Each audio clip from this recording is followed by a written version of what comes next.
Noobs, woot dings, leet speak, button mashing rock band. From the roots of Nintendo to Mario to Sega Genesis to Xbox, one nation under PlayStation. Woo! We've had our itty bitty weemies on the TV, see? Get a load of the invincibility cheat code, it ain't epic fail until game over, you've lost the game. No evasion of the zombie invasion. We've had our training from Left 4 Dead Rising, that is a must. And all your Grand Theft Auto are belong to us. MMOs like EverQuest, Gaia, oh, lost my Halo, hope to die until you get shanked by the Team Fortress spy. We are the geek, give praise to the otaku, those anime freaks. Magical schoolgirls and harems are shoujos, shonens will ever increase. The mechas will wreck us, the ninjas will win you for everyone else. There's Bleach. Naruto pins on their backpacks, manga buttons on our cat ear hats. From Project Echo to Xenogears, Vampire Hunter D. Gray Man. There we go. Darker Than Black Lagoon from Trigun to Sailor Moon. Let them glump, let them cosplay, let them have their yaoi schoolboys and fan dubs, fan subs, fanfics, fan letters for worse or for better. We are the geek. Without our dice, we are incomplete every winter enemas day. We LARP, we tabletop role play, earning HP, XP, MP, drowning in our mana pools from 2nd edition old school rules. It's D&D, level up or shut up. Spellcasters and tanks, clerics and rogues adding up skill ranks. We are the geek. We are underestimated, underpaid, undermedicated, and underlaid. If you will not live your dreams, don't get out of bed. If you will not live to love life, you're better off dead. You bet we own the internet. No longer meek, no longer weak, but to each his own, we are all unique in his own way. Chic, you know that we cannot be beat. We are the geek.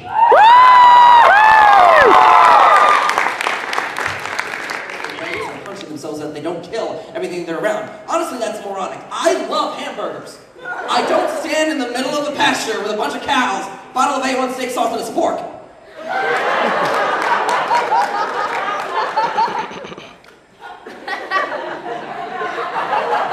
Just gonna follow them to the slaughterhouse now, make it easier, just throw it at my face. Did anyone get the chance to see James Cameron's Avatar? Yeah! Yeah, you're getting pwned, blue boy. Oh, snap. Now, okay, have to say, everyone is saying the same thing. Visually, it's not fair. James Cameron did not bring a gun to a knife fight. He brought a Gundam to a knife fight. In some cases, that's very literal. Honestly, it's just ridiculous. Like, he's just raping your eyes for 3.5 hours. My retinas are coming! My retinas are coming! This is really cool. But it's just unfair. I mean, frankly, yes, it's visually gigantic. Frankly, I liked the story better when it was called Dances with Wolves. I like to think that Avatar is Dances with Wolves with very tall feral smurfs.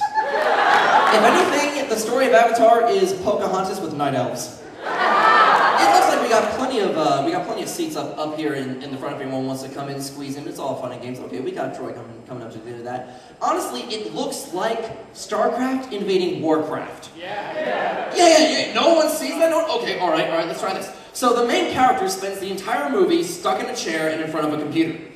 He never leaves his house. What does he do with his little game? He enters a big magical world where he gains a mount, joins a guild, stages a raid, gains an epic mount, all through his avatar.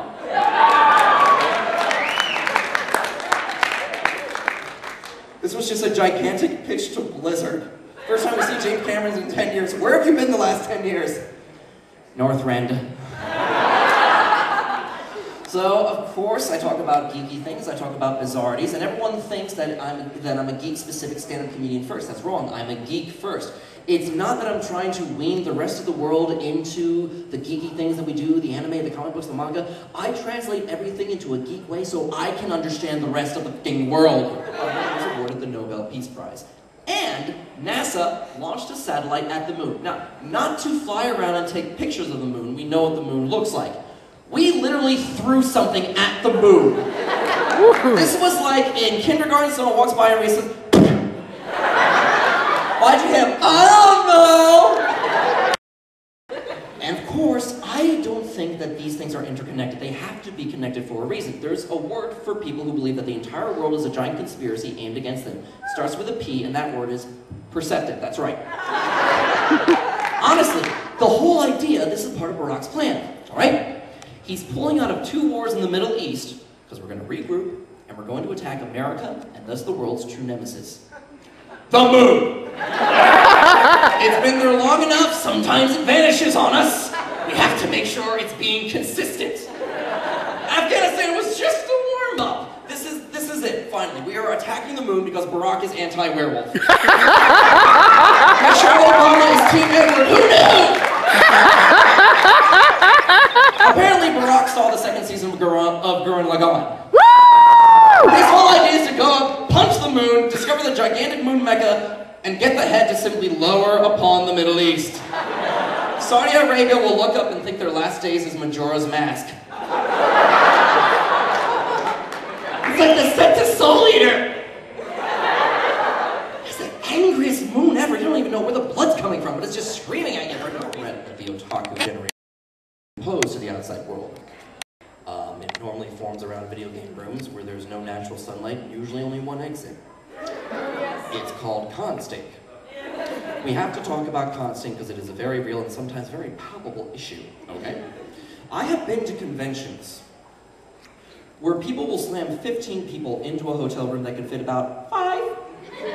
And then they spend all day, 24 hours, just banging out the Halo, banging out the first-person shooters, so they got the testosterone and the hormones are going, and no one's changing out of their costumes because they think it's cheaper. And they forget to use soap, they just decide to ignore it. That's the problem. Constant is very real, it's very dangerous. Some people, it feels like they bottle up their constant from 1 year, let it ferment on their shelf like a cheap wine, and then release it the next day. They release it next year. Remember it from last year? Coffee! I'm wheezing, get it away from me. Some people are so stinky, they leave a scent trail, and you become like a bloodhound. It's like wolf mode in Wolf Link of Twilight Princess. This is where the guy went. All the way around. This is where we last saw him. Start piecing your convention together like it's a memento. When I went to this one convention upstate New York, it was absolutely terrifying. It was just these 2 guys who did not know it. Somehow, they couldn't get the fact that any milk they would touch would instantly spoil, as it was stinky. The conflict was so powerful, it just became its own entity. It blocked out natural light. It learned our language, it became self-aware, it grabbed the controller, it won the Halo tournament! By default, because no one could get near the room! Who's gonna get near that? Guys, please, Ninja, please. Just because you are cosplaying the hunter from Left 4 Dead, you do not need to smell like a rotting corpse. We see the costume, we get it. You can't take credit for that. It's not a good idea to stop bathing. Not bathing is what made the bubonic plague such a raging success. It did what it wanted to do. Kill British people. You can't even take credit for the con stink. If you're cosplaying Link and you have a bunch of flies buzzing around you, you can't call them your nobbies. That's really cheap. Hey, listen, take a shower.